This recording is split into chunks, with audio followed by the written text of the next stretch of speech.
시청자 여러분 안녕하십니까. 지금부터 전국현의 안보정도를 시작하겠습니다. 자, 이번 시간에는요, 김병기 의혹도 일파만파로 커지고 있고요.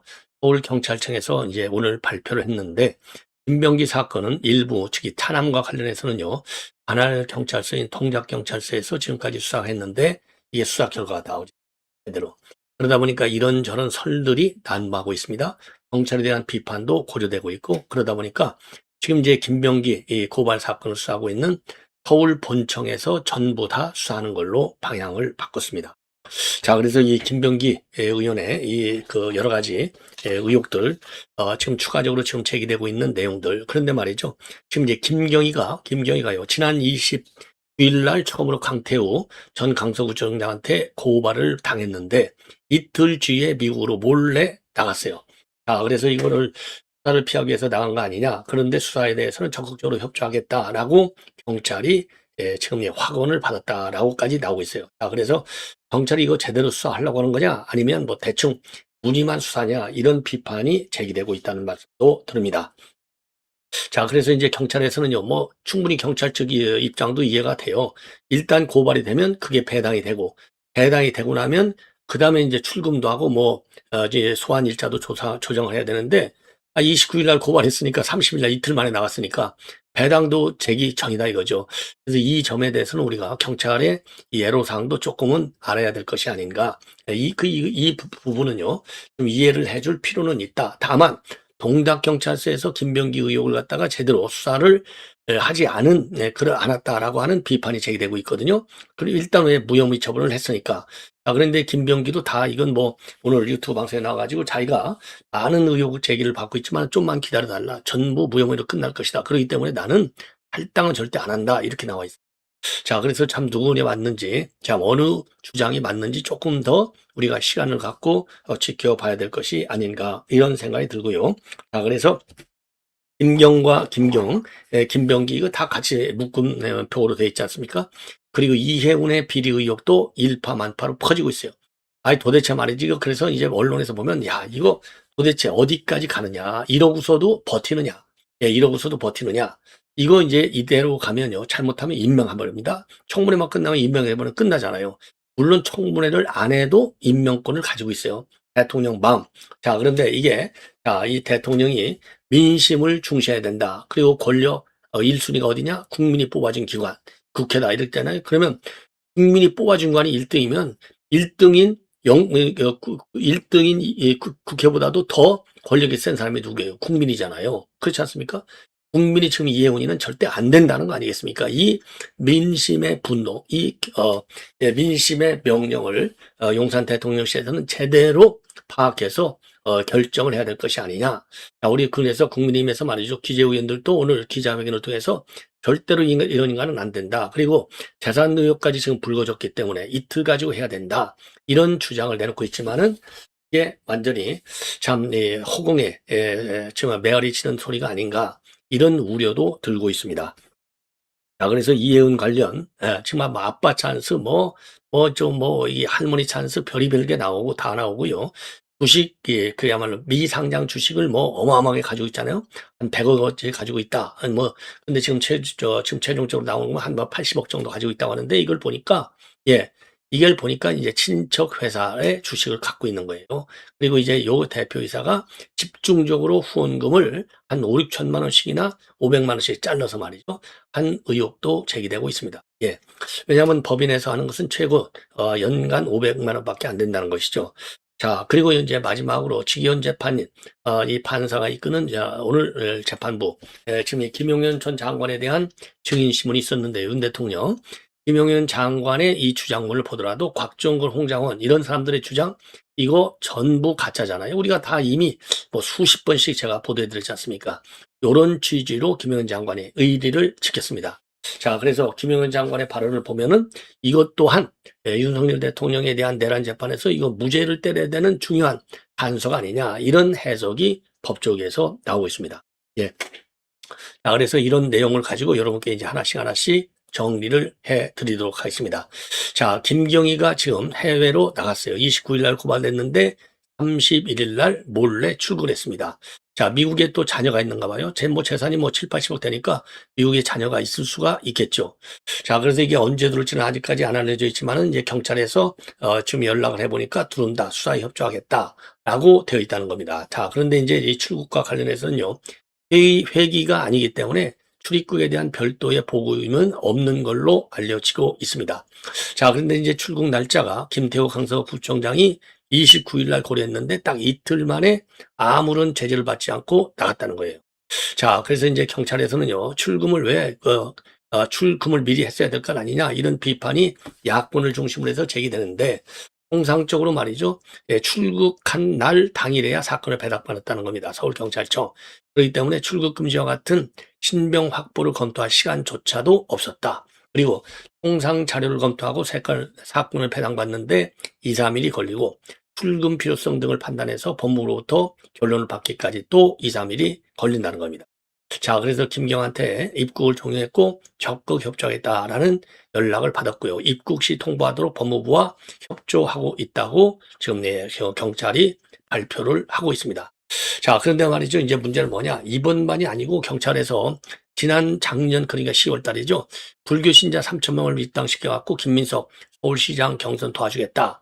자, 이 내용으로도 고발됐는데, 그때 고발자가 누구냐면 진종호 국민의힘 의원이에요. 그런데 진종호 의원한테 아직까지도 조사하겠다라는 연락이 단 한 번도 안 왔다는 겁니다.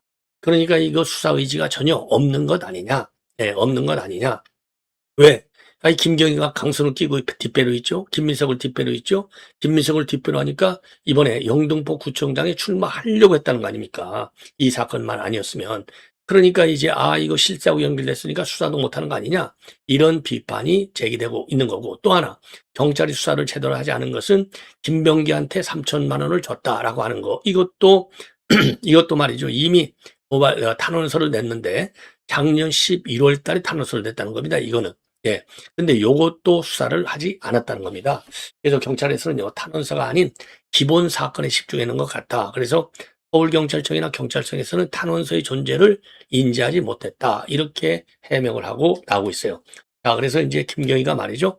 지금 이제 고발된 지 이틀 만에 미국으로 출국하다 보니까 이런저런 경찰의 수사가 소극적이다. 이런 사례까지 나오고 있습니다. 그러다 보니까 국민의힘에서는요, 이거는 출국을 경찰이 결국 방관한 것 아니냐. 자, 수사기관에 손을 놓고 있는 건 아니냐. 그래서 권력에 굴복한 수사기관의 이중적 잣대, 봐주기 수사에 대해서 공정함을 기대할 수 있느냐. 내로남불식 수사 기준을 국민이 신뢰할 이유도 없다. 이렇게 비판하고 있는 겁니다. 자, 그리고 이제 김병기는 말이죠. 지금 이제 지금 김병기하고 지금 민주당 쪽에서 나오는 얘기를 보면은 지금까지는요. 지금 이수진 전 의원의 보좌관이 김현지한테 줬다라고 돼 있잖아요. 그리고서 이제 김현지는 이거를 지금 이제 당 대표한테 보고했다. 예. 그런데 이게 이제 결국은 이제 김병기한테 돌아갔다 이렇게 돼 있는데요. 지금 이제 김병기 의원은 오늘 뭐라고 해명하고 있느냐면은 강 의원과 대화 다음 날 강 의원이 확인해 보니까 지역 사무국장이 돈을 받지 않고 돌려줬다고 하더라. 서울시 관계자들도 김 의원이 기자회견을 한다고 했던 거는 잘못된 해프닝이라고 했다. 그리고 구 의원들로부터 현금을 받은 것과 관련해서는 조금만 기다려주면 사실관계가 밝혀질 것이다. 그리고 본인의 거취와 관련해서는 제명당하는 한이 있더라도 제 손으로는 탈당하지 않는다. 이렇게 얘기하고 있고요. 그리고 이제 이재명 대통령한테 보고를 했다라고 돼 있으니까 이제 화가 대통령한테 가잖아요.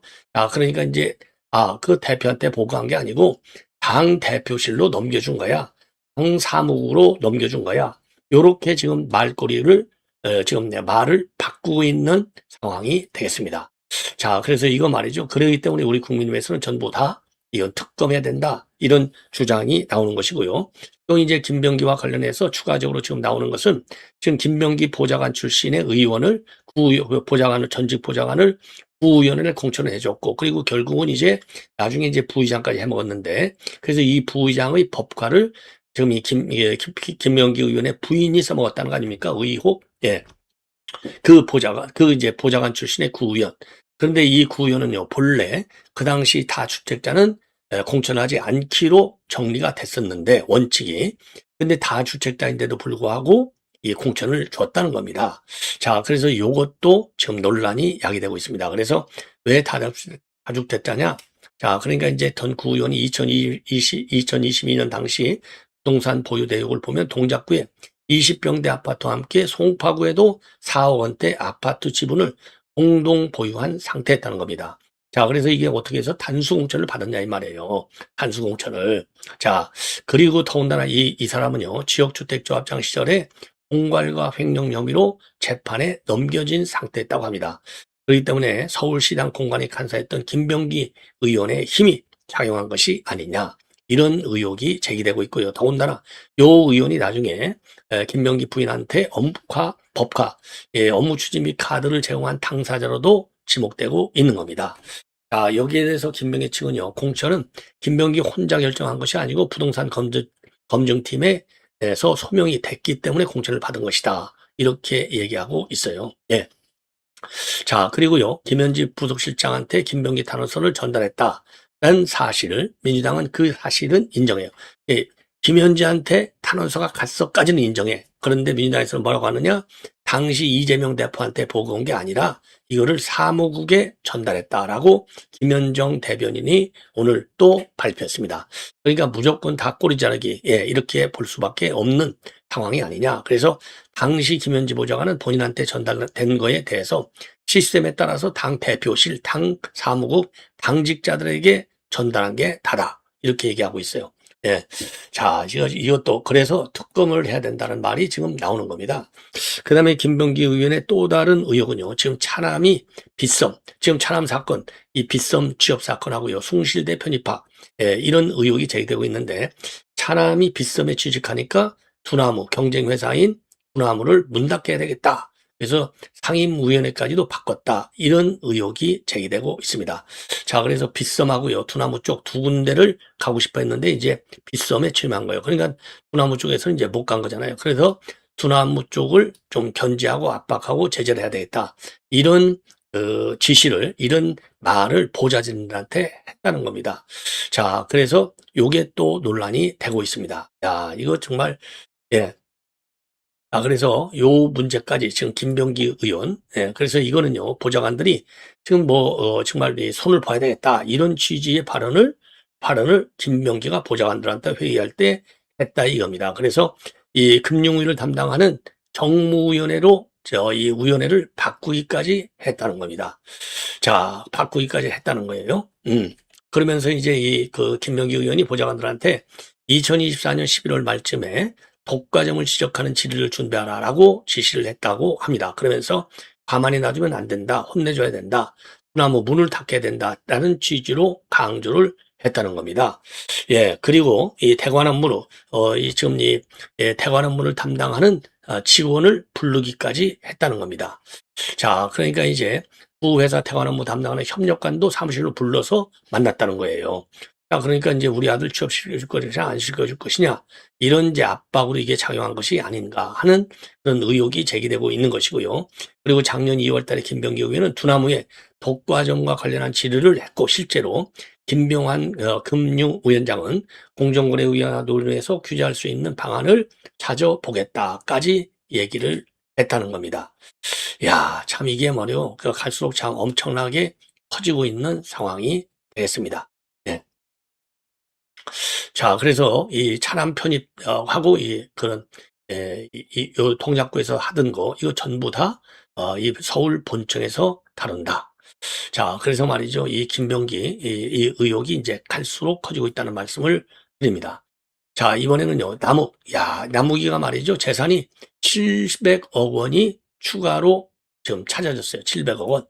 자, 그래서 지금 성남시청에서 지금 이 가압류 신청을 검토 중에 있는데요. 자, 그래서 성남시가 최근에 이제 쪽 조사를 해봤더니 나무기가 최대주주로 있는 법인 NSJ 홀딩스, 옛날 천화동인 4호 명예은행 예금 계좌를 뒤져봤더니 5개 계좌가 가지고 있고요. 여기에 이제 300억 원은 가압류를 신청해서 인용을 받았어요. 그래서 이걸 추가적으로 확인해 봤더니 이 계좌에 1,017억 원의 잔고가 되는 것을 확인했습니다. 그러니까 이미 가압류 인용된 300억 원을 제함하면 여전히 717억 원의 자산을 추가로 발견하게 된 것이고 이 추가 자산에 대해서 가압류를 신청할 예정이라고 합니다. 야, 요것들이 말이죠. 정말 빼돌린 돈이 정말 이게 뭐 몇천억이 될지 정말 알 수가 없네요. 자, 그동안에 보면 5,673억 원에 달하는 가압류 14건을 성남시가 신청을 했고 이 중에서 12건이 인용이 됐습니다. 그래서 5,173억. 예, 그래서 김만배하고 남욱하고 정여가, 유동규, 예, 이런 사람들입니다. 자, 그래서 이미 남 변호사는요, 법인 예금 계좌 300억 원을 포함해서 총 420억 원가량의 자산에 대해서 가압류 인용 결정이 내려졌습니다. 자, 그래서 이제 지금 여기에 대해서 말이죠. 김만배의 경우에는 참고적으로 4,100억 원 상당의 예금 채권 3건, 그리고 정약은 646억 원 9천만 원 상당의 채권과 부동산에 가압류가 인용이 됐습니다. 유동규 본부장에 대해서도 6억 7천만 원 상당의 채권이 가압류된 상태에 있다. 이런 말씀을 드립니다. 예. 자, 그래서 이게 지금 이제 이 법원이 가압류를 결정한 것이 5,173억 원 추가 압류가 지금 추가 가압류가 인용될 경우는 이게 이제 더 넘어가는 거가 되는 것이죠. 예. 자, 그다음에는요. 이번에는 이제 오늘 직위원 25부 형사 요 재판이 열렸습니다. 요게 굉장히 중요한 재판이에요. 윤석열 대통령의 내란 본류 재판이 되는 겁니다. 여기에서 말이죠. 윤석열 대통령이 비상계엄 선포 약 열흘 전에 김영현 장관한테 특단의 대책이 필요하다. 이런 발언을 했다고 오늘 폭로를 했습니다. 공개를 했어요. 예. 그래서 오늘 김영현 장관의 이 발언은 윤 대통령의 재판에 무죄를 선고할 수 있는 가능성을 높여주는 중요한 단서가 될 수 있다. 이게 이제 법조계의 해석이 되겠습니다. 자, 그래서요. 그러니까 이제 당시 2024년도 11월 말에 대통령 관저에서 처음으로 비상계엄에 대한 지시가 있었냐? 이런 윤 대통령 측 질문에 대해서 2024년 11월 24일 주말에 했던 것 같다. 윤 대통령이 찾으셔서 올라갔는데 평소에도 시국에 대해서 걱정과 염려를 많이 하시는데 그날은 걱정 강도가 높았던 것으로 기억한다. 그러면서요. 기억나는 표현을 말하자면 거대 야당 폐악질을 쭉 말씀하시면서 선을 넘었다. 참을 만큼 참았다. 라고 말씀하셨고 이후 주중에 2번 정도 티타임을 하면서 이야기했고 12월 1일에 윤 대통령이 찾아서 올라갔는데 그때는 분위기가 무거웠다. 자, 당일 윤 대통령이 구체적으로 비상계엄을 언급했다는 겁니다. 12월 1일 날 언급했다는 거예요. 3일 전에. 그래서 윤 대통령이 계엄에 필요한 것들을 검토해 줬으면 좋겠다라고 말했고 대국민 당함하면 포고령, 계엄 선포문 등 3가지 초안을 보고한 기억이 있다고 증언했습니다. 예. 그러면서 이제 윤 대통령과 상회한 내용들을 쭉 언급하면서 적극적으로 옹호하는 발언을 했어요. 그래서 김영현 장관은요. 윤 대통령 측에서 오늘 일과 시간에 비상계엄을 선포하지 않은 것은 국민의 혼란을 피하기 위한 것이냐라고 하는 질문에 그렇다라고 답했어요. 그러니까 이게 무슨 내란 목적이 아니라는 것이죠. 그러면서 사실 토요일, 일요일 새벽에 비상계엄 선포를 하는 게 좋겠다고 말씀드린 바 있는데 윤 대통령은 크게 개의치 않았다. 민주당사와 여론조사 곳에 소수 병력을 출동하겠다고 건의하자 그렇지 않아도 군 투입을 최소화하려고 하는데 소수라 해도 안 보내는 게 낫지 않냐고 야단쳤다라고 밝히고 있어요. 그리고 이제 김영현 장관은요. 박정근이가 이전 공판에서 끌어내라는 지시를 받았다는 증언에 대해서도 강력히 반박을 했습니다. 예. 자, 그래서 박 사령관을 이해할 수 없다. 그럴 상황도 아니었고 모든 것이 앞뒤가 안 맞는다. 윤 대통령으로부터 국회의원을 끌어내야 한다는 지시를 받은 적이 없다라고 밝혔습니다. 그래서 윤 대통령도 오늘 곽 사령관의 과거 발언을 강력히 반박했습니다. 그래서 이제 김영현 장관이 증인을 하고 김영현 장관에 대한 증인신문 도중에 생각난 것이 있다라고 하면서 직접 발언을 했어요. 자, 그러면서요, 2024년 10월 1일 곽 사령관이 수당을 해달라고 먼저 언급했다면서 지금 계엄을 돕는 대가라고 하는데 참 어이가 없다. 그러니까 이제 이 국군의 날 행사를 끝나고 이제 식사를 한 거, 술 한잔 한 거, 요 모임을 얘기하는 겁니다. 자, 그래서 그때 비상계엄 얘기를 했다고 돼 있잖아요. 그리고 본인은 반대했다. 이렇게 증언한 바 있어요. 곽 사령관은. 당시에 곽 사령관은 반대한다고 말하니까 김영현 장관이 대통령이 직접 말했다. 땅을 올려주겠다라는 이야기를 꺼냈다고 말했는데 윤 대통령이 이거를 직접 반박한 것이에요. 자, 그리고 이제 김영현 장관은요. 국회 통제 관련 질문에 대해서 답하다가 국회 침투니 봉쇄니 이런 단어는 합법적인 계엄을 내란으로 몰아가려는 선동이다. 그래서 목소리를 상당히 높였습니다. 국회가 적진도 아닌데 왜 침투하나? 병력 2, 300명 가지고 어떻게 봉쇄하냐? 국회 침투 및 봉쇄가 이루어진 것도 아닌데 왜 이런 표현을 쓰냐라고 항의적 발언을 했습니다. 자, 그래서 재판부는요, 지금 이제 1월 7일, 9일 이틀에 걸쳐서 윤 대통령을 비롯한 피고인 8명의 결심 공판을 진행할 예정입니다. 결심 공판에서는 지금 이제 최종 의견, 구형, 그다음에 변호인의 최후 변론, 피고인의 최후 진술이 이루어지게 됩니다. 예. 자, 그래서 이제 구형량에 관심이 기울어질 수밖에 없죠. 예. 왜냐하면 법정형이 윤 대통령에 대해서는 사형이나 무기징역, 무기금고형밖에 없기 때문에 특검팀의 구형량에 이목이 쏠릴 수밖에 없습니다. 자, 그래서 특검팀에서는요, 오는 8일 날 수사 담당자들이 모여서 구형량을 정하는 회의를 진행할 방침으로 알려지고 있어요. 예, 그래서 특검팀은요, 윤 대통령을 비롯한 피고인들의 혐의 내용과 구형량 형평, 피고인 간의 형평 등을 고려해서 구형량을 결정할 것으로 알려지고 있습니다. 자, 이 관련 내용 앞으로 굉장히 중요하기 때문에요. 철저하게 여러분들께 보도해 드리도록 하겠습니다. 예. 자, 그래서 그리고 말이죠.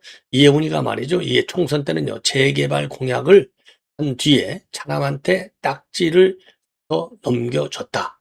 예, 넘겨줬다. 이런 보도가 나오고 있고요. 그리고 이제 주식을 대량으로 가지고 있는 76억 상당이라고 하는데 그 회사는 남편의 작은아버지 회사로 알려져 있습니다. 자, 그래서 지금 이제 그 후원자 명단을 보면은요, 요 대표 KSM이죠. 대표이사가 누구냐? 바로 남편의 작은아버지라는 이겁니다. 남편의 작은아버지가 2004년도부터 쭉 해서 500만 원씩 총 11년간 5,500만 원의 후원금을 기부했고요. 자, 그리고 또 다른 김모 씨도 2020년도에 500만 원을 기부했습니다. 자, 그래서 요게 이제 KSM의 대표이사라는 얘기가 되겠습니다. 자, 그래서 이거 KSM 주식, 이게 모두 합치면은요, 남편 부부, 그리고 세 아들 싹 합치면은 76억 3,841만 원으로 평가되어 있다고 합니다. 자, 이러니까 이게 말이죠. 자기 작은아버지 회사니까 이게 비공개 정보를 이용했을 가능성을 상당히 갖고 있는 것이 아니냐. 이런 의혹이 제기되고 있고요. 자, 이건 이제 조선일보, 죄송합니다. TV조선에서 단독으로 보도하고 있는데 자기 지역군에 재개발 정보를 이건 뭐 가졌겠죠. 그래서 그 딱지를 사가지고 아들한테 또, 지금 넘겨주는, 야, 이 재테크. 그러니까 온갖 비리 의혹이라고 하는 비리 의혹은 전부 다 나오는 거예요. 전부 다. 야, 참 기가 막히지 않습니까? 예. 자, 그래서 이거는 TV조선의 단독 보도 내용을 그대로 여러분께 전해드리도록 하겠습니다. 기획예산처 장관 후보자 관련 의혹 보도 이어갑니다. 이 후보자의 인사청문 요청서가 오늘 국회로 넘어왔는데 새 아들의 재산 형성 과정에 부모 찬스가 있었다는 의혹이 제기됐습니다.